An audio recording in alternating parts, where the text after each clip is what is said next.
हर दर्द की दवा है सल्ली अला मुहम्मद।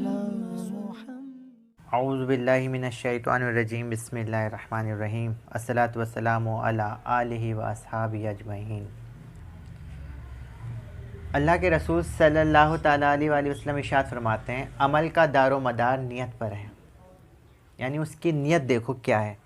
मेन चीज़ क्या होती है? नियत। अमल करने वाला जो अमल कर रहा है, पहले उसकी नियत देखो कि वो उसकी नियत क्या है। एकदम से बेवजह किसी का अमल देखकर उस पर कुफ्र का, शिरक का, फासिक का, फाजिर का फतवा ना दो।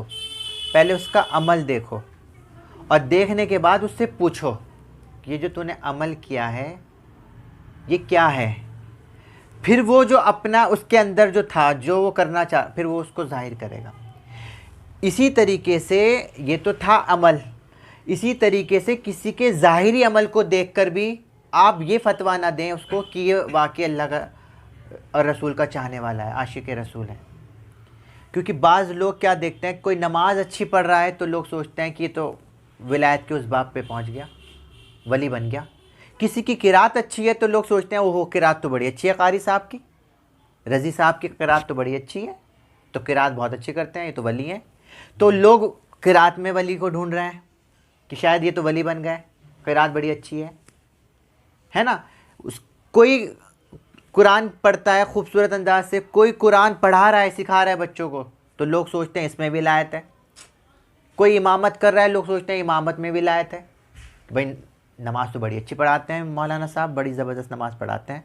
कोई अजान दे रहा है, लोग अजान में विलायत सोचते हैं कि अजान बहुत अच्छी तरीके से देता है भाई। यानी मखारिज ज़ाहिरी चीज़ देख रहा है वो चीज़। लोग जो हैं ज़ाहिरी देख रहे हैं कि ज़ाहिरी जो उसके अमाल हैं, असबाब हैं, वो देख रहे हैं, मगर उसका बातिनी तो नहीं कोई देख रहा ना। बातिनी क्या है? मेन चीज़ है ज़ाहिरी को दुरुस्त करने से बेहतर आप बातिनी को दुरुस्त कीजिए, ज़ाहिर खुद ब खुद दुरुस्त हो जाएंगे। लोग किरात में ढूंढ रहे विलायत है, शायद वली बन जाएगा। वली भाई ये तो किरात बहुत अच्छी है, मखारिज बड़े अच्छे हैं, सूरह फातिहा बड़ी अच्छी पढ़ता है। अगर सूरह फातिहा की किरात अच्छी है या अजान की में अच्छी किरात से अजान देता है वो, लोग सोचते हैं तो वली है। अगर इस चीज़ में विलायत है तो हज़रत बिलाल को किस दर्जे में रखोगे? उनकी तो ज़बान भी लड़खड़ाती थी, मगर कसम खुदा की बारगाह में महबूब वो थे। अल्लाह उनको महबूब रखता था। बिलाल को जिम्मेदारी उनको सौंप दी थी कि तुम लोगों को बुलाया करो नमाज के लिए। अजान सही, मखारिज सही नहीं थे, मगर खुदा ने हबी दोस्त बना रखा था, खुदा के महबूब बन गए थे। खुदा पसंद करता था उनकी ज़बान को। एक वाक़यात है छोटा सा, हज़रत अबू इसाक इब्राहिमी का एक वली थे, उनका नाम था हज़रत मुस्लिम मगरिबी रहमतुल्लाहि ताला अलैह। ये मगरिबी साइड के रहते थे। और अबू इसाक इब्राहिमी जो थे ये अरबी थे, और अरबी जो होते हैं उनकी तो ज़बान अरबी होती है, और वो थे मगरिबी। तो हज़रत इसाक इब्राहिमी जो अरबी थे, उन्होंने सोचा मैं मुस्लिम मगरिबी की ज़ियारत के लिए जाऊँ। वली हैं, बड़ा सुना था, जैसे सुन लेते हैं लोग बाग, तो क्यों ना हम उनकी ज़ियारत को जाएं, उनसे मुलाकात करें। तो अबू इसाक इब्राहिम ने लंबा तवील सफ़र किया उनकी ज़ियारत करने के लिए, और पहुंच गए। उनकी बारगाह में पहुंचे तो आप नमाज़ पढ़ा रहे थे, और आपकी अल्हम्दुलिल्लाह जो वो पढ़ रहे थे, अल्हम्दुलिल्लाह रब्बिल आलमीन, सूरह फातिहा, उसके मखारिज ठीक नहीं थे, सूरह फातिहा गलत पढ़ रहे थे।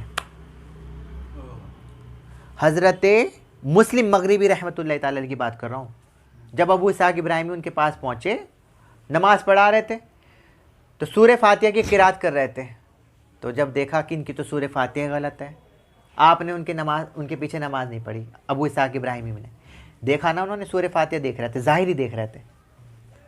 तो आप वापस गए, मतलब जाने की तैयारी करने लगे। कहा सुबह को निकलूँगा यहाँ से, मेरा तो सफ़र ही ख़राब हो गया। मन मन में कहने लगे बात, मेरा तो सफ़र ही ख़राब। जिसकी सूरह फातिहा ही सही नहीं है वो क्या वली होगा? जिसके मखारिज ही सही नहीं है क्या वली होगा? और क्या विलायत के उस बाब पे पहुँचेगा? जिसकी सूरह फातिहा ही सही नहीं है, मखारिज ही सही नहीं है। कहते मेरा तो सफ़र ही ख़राब हो गया। मैं इनके लिए आया, उनके पीछे नमाज ना पढ़ी, जहाँ मेहमान खाना थे वहाँ चले गए आप, और वहाँ पर रहे। सुबह को जब वज़ू करने के लिए दरिया फ़रात पर पहुँचे, वज़ू कर रहे थे, एक शेर नज़र आ गया, और उसने जो मुंह खोला अबू इसाक इब्राहिमी को, अबू इसहाक इब्राहिमी डर गए, कहा आज तो इसका मैं खाना बन गया, ये शेर मुझे खा लेगा। वो डर गए, जैसी जान बचाने के लिए भागने लगे, दूसरी तरफ से एक और शेर आ गया, वो डर गए। भागते भागते मुस्लिमी मगरिबी के खेमे पे पहुंच गए, उनकी जो खानका थी वहाँ पर पहुंच गए। मुस्लिम मगरिबी बाहर आए जिनकी क़िरात सही नहीं थी, मुलाकात तो दोनों में नहीं हुई थी, वो तो चले गए थे पीछे पीछे। तो वो जो शेर थे मुस्लिम मगरिबी जिनकी क़िरात सही नहीं थी, उनके कदमों में आए और ऐसे ऐसे सर करने लगे। शेर मुस्लिम मगरिबी रहमतुल्लाह ताला ने शेरों के कान पकड़े, कहा अल्लाह के कुत्तों, अल्लाह के कुत्तों, मैंने तुम्हें समझाया नहीं था मेरे मेहमानों को परेशान मत किया करो, मेरे मेहमानों को तंग मत किया करो। कहते हैं शेर दुम दबा के भाग गए। और अबू इसहाक इब्राहिमी से फरमाया, फिर आपने मुखातिब हुए, हालांकि मुलाकात नहीं हुई थी, बातचीत नहीं हुई थी, फरमाया ए अबू इसहाक इब्राहिमी, तुम लोग ज़ाहिरी को दुरुस्त करने में लगे रहते हो, इसलिए मखलूक खुदा से डरते हो। अरे मैं खुदा से डरता हूँ और बातिनी को दुरुस्त रखता हूँ, इसीलिए मखलूक खुदा मुझसे डरती है। मैं बातिनी को दुरुस्त रखता हूँ, इसीलिए तो मखलूक खुदा मुझसे डरती है। तो ज़ाहिरी को दुरुस्त करने से बेहतर ये है कि बातिनी को दुरुस्त कर लीजिए, ज़ाहिर खुद ब खुद दुरुस्त हो जाएगा। अल्लाह तबारक व तआला कहने सुनने से ज़्यादा अमल करने की तौफीक दे। वमा अलैना इल्लल बलाग। या हबीबी।